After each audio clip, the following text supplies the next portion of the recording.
Good morning guys, isang mapagpalang araw po sa ating lahat. Okay guys, ang ating pag-usapan po ngayon, itatakil natin kung yung isang high school graduate, kung pwedeng magkaroon ng isang security license, SO license ngayon.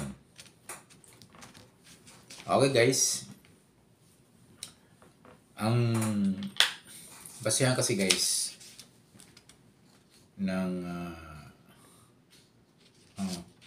pagiging security officer's license, na magkaroon ka ng security officer's license, ay yung dati kasi guys, yung kapanahonan ko guys noon, since 1986. So, noong guys, kapag ikay humawak na ng tao, 5 to 10 guards or 6 o 8 guards, ay kapag ikaw ay tinalaga ng inyong security agency as head guard, as OIC. So, tawag pa guard nung guys, mga ka-5'9" ay head guard or tinatawag nila na OIC. Yun yung officer in charge. Yung una noon ay head guard. So, yung pangalawa ng tawagan na noon ay OIC, officer in charge na.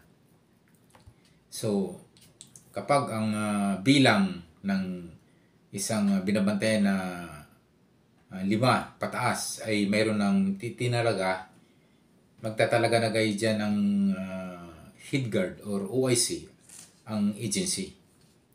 So, ngayon guys, yung kapanahon na namin noon, yung mga guys hindi pa tapos ng high school. Sabihin natin, 3rd year high school lang. So guys, dahil eksperyensyado naman, ilang taon na sa pagkagwardya at may karanasan na. So, minsan, kaya nga pinili ka ng agency na pwede kang manguna dahil mayroon ka ng ilang taon at eksperyensyado ka na sa bilang gwardya. So, yun nga guys na tinatalaga ko ngayon ng agency bilang head guard o OIC. Okay guys. Ang bilang kasing guys, bago ka makakuha ng SO license, ngayon ay nagkaroon guys kasi ng papalit-palit ng director ng susya. Yung mga namumuno sa susya mismo. Siyempre, hindi natin masisisi. May mga kanya-kanyang implementasyon sa namumuno. So, dumating guys yung mayroon nga hawak mo ngayon yung license, security officer license, SO. Nung may umupo na bagong susya, director, nag-implement ng 4-year course, college 4-year course. Dapat yun lang ang makakuha ng SO license, any 4-year course. So, yung mga hindi graduate, yung mga high school graduate lamang, yung mga 2 years course, 3rd year college lang, 2nd year college, 1st year college. So, wala. Nung nag-renew sila, nung umupo itong director na ito, na nag-implement ng 4-year course, ay automatic is SJ yung license nila. Kasi nga, ini-implement niya yung 4-year course, 4-year course ang pagkukuha ng isang SO license, security officer license. So yun guys, nangyari sa amin yun Yung SO license namin ay nung nag-renew na, SG na ang lumabas dahil hindi nga is college level lang. College level lang yung kanilang educational attainment. So, ngayon, iba na naman yung nakaupo. So, pwede na naman guys ngayon, mga ka-59. Kung bakit nasabi ko yung high school graduate, pwede nang makakuha ng security officer license. Lalong-lalo na guys, kung mayroon ko ng experience ng pagiging SIC. Ano po yung SIC? Sa mga hindi pa nakakaalam. Okay, yung SIC, yung security in charge. So, nagiging SIC ka, nagiging assistant security in charge ka, mayroon kang experience yan, nagiging head guard at nagiging OIC ka, ay kahit hindi ka 4-year course, pwede ka nang kumuha ng SO license mo with the support and recommended by security agency mo. So, yun yung ngayon guys. So, kaya pwede na. Kasi sa ngayon kasi guys, mayroong akong kasabayan noon na kumuha ng license, ay isang high school graduate guys. Mayroon siyang old license noon na security officer. So, yung guys, yun yung kanyang sinabmit. So, kasi ang sabi naman guys, yung isang nag-assist po na social personnel,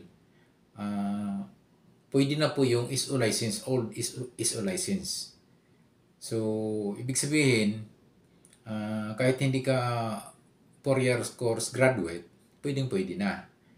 So, mayroon ka lang old ISO license na dati na ginagamit mo, pwede mo yun i-xerox at i-attach dun sa inyong to one file na magkakaroon ka ng security officer's license. Yun nga lamang guys ay ang ISO kasi may iba po yung kanyang presyo. Doon nga guys sa payment ng land bank. So, yung iba nagugulat sa land bank kasi ang ordinary SG license ay 500 guys, 500 pesos guys ang bayad mo sa land bank. Ngayon yung security officer guys ay 650. So, may dagdag guys na 150 yung sa security officer license. Ito guys, noong kasing kapanahonan guys, ang kalakaran ng susya, kapag ginawa kang sabi ko nga ginawa ka ng agency mo na mangunguna sa isang detachment, ay may posibilidad guys na ang lisensya mo kayang-kayang gawin ng ISO license with the help of your agency, security agency. So guys, sabi ko nga, kung mayroon kang old license na security officer at gusto mong magiging security officer license yung SG license, pwede guys. I-attach mo guys yung sa pag-renew, i-attach mo yung old security officer license. Makakuha ka na guys ng ng ISO license. Ang pinaka-the best lang ay thanks sa PNP ngayon susya at tinaas ngayon yung validation ng ating lisensya dahil ngayon ay 5 years na ang expiration. So medyo nakabawas na tayo sa gastos kasi noon is 2 taon lang.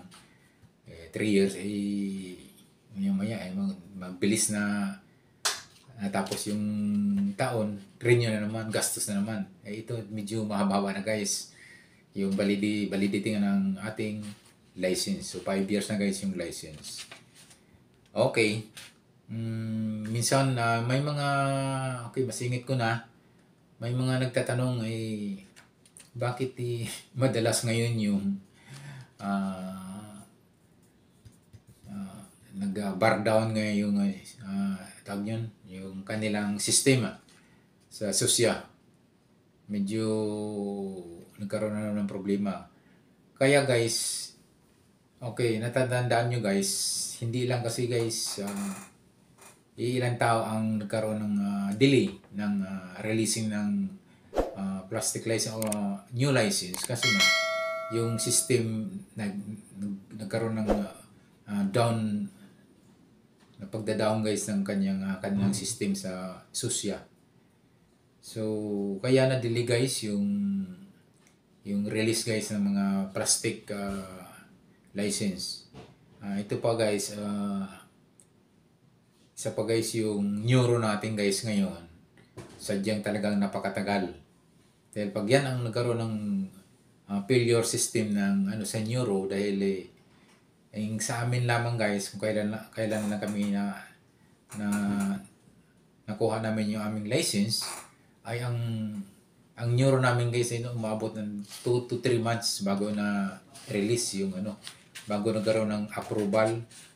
Nakapansin nyo guys yung status guys ng neuro nyo kapag inyong chinecheck doon sa online ay matagal dumating yung resubmit. Kasi yung resubmit guys, ibig sabihin hudyat guys na pwede kang resubmit na guys ng 2-1 file, complete 2-1 file. Yung pagkasabit nyo guys ay yung status guys ng iyong sa neuro ay magkakaroon guys ng retraining evaluation. So the time guys na nagkaroon na guys ng ng retraining evaluation. So ito kasi guys yung maganda. Mayroong tinatawag mayroong kasing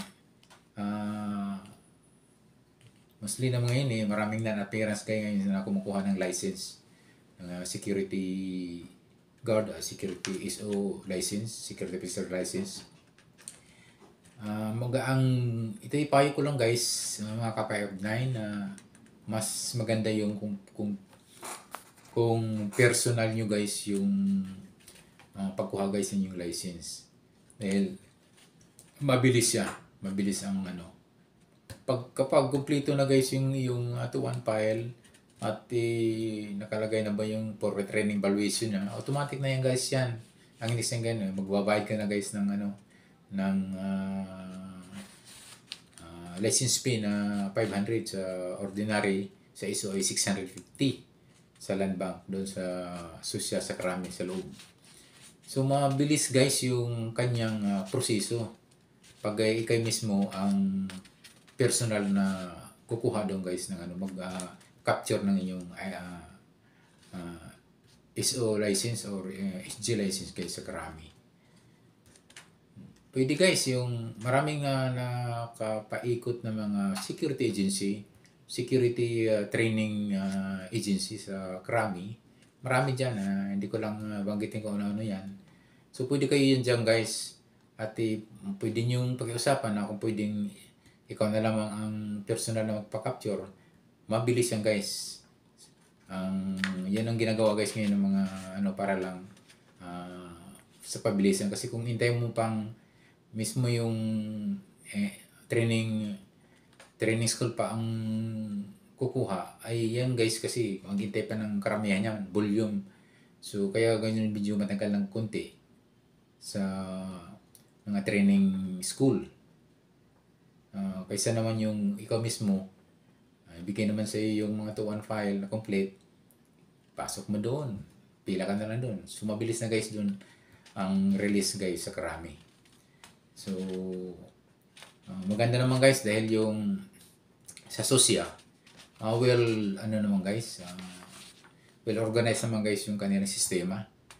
Tutulungan ka guys sa mga susya personnel guys kung anong gagawin mo doon.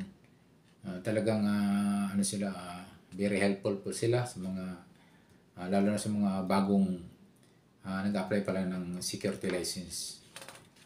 So FYI lang kapag sa mga bagong gustong kumuha ng license, ang nagka-delay lang naman guys ay yung neuro evaluation guys. Kasi yung sa amin noon ay tumagal ng 2 to 3 months. Lalo na pag pag ngayon mukhang mayroon na namang problema. Nagda-down na naman yung system ng susya, kaya medyo madidili na naman guys yung releasing guys ng license guys. So ito lang, yun lang yung pong yung mga high school na graduate na pwedeng makakuha ng security officer license, pwede po. Eksperyensado ka lang sa naging head guard, naging SIC ka, at rekomendado ka pa ng inyong agency. So talagang pwede kang magkaroon ng security or ISO license ng security. Okay, maraming salamat for watching guys. Yung mga bago pa lang sa aking YouTube channel, please subscribe. Don't forget to hit the notification bell para updated po kayo sa aking mga video. Again, maraming salamat. God bless you as always.